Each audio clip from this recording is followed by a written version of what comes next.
আচ্ছা শুভশ্রী, এখানে আমি দেখছি যে তুমি এক্সেলে কাজ করছো আর এক্সেলে কিছু ডেটা এন্ট্রি করেছো, যেখানে আমি দেখতে পাচ্ছি যে অনেকগুলো প্রোডাক্টের নাম একসাথে লেখা আছে আর অনেকগুলো প্রোডাক্ট আছে। তো কী কী প্রোডাক্ট আছে তুমি কি আমি আলাদা করে দেখাতে পারবে? হ্যাঁ ম্যাম পারবো। করে দেখাও তাহলে। প্রথমে এটা সিলেক্ট করবো, করার পর ইকুয়াল, তারপর ইউনিক, তারপর ব্যাকেট ওপেন করবো, তারপর এই ঘরগুলোকে সিলেক্ট করবো, তারপর ব্যাকেট ক্লোজ, তারপর এন্টার। আর কতগুলো করে আছে সেটাকে আমি কাউন্ট করে দেখাতে হ্যাঁ পারবে? ম্যাম পারবো। করে দেখাও। প্রথমে এই বক্সটা সিলেক্ট করবো, করার পর ইকুয়াল দেবো, equal count if bracket open, তারপর এটা সিলেক্ট করবো, করার পর F4 দেবো, তারপর একটা কমা, তারপর যেটাকে মানে আমরা জানতে চাই সেটা সিলেক্ট করবো, করার পর ব্যাকেট ক্লোজ করে এন্টার। তারপর আমরা অটো ফিল করে নেবো। আচ্ছা আচ্ছা, ধরো এখানে কোনো একটা প্রোডাক্ট চেঞ্জ হলো, তাহলে আমাদের তো আবার নতুন করে কাউন্ট করতে হবে নাকি?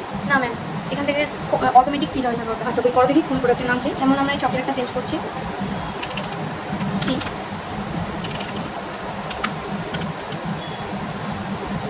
অটোমেটিক এখানে আমাদের কাউন্টটাও চেঞ্জ হয়ে গেল, তাই? হ্যাঁ। Very good.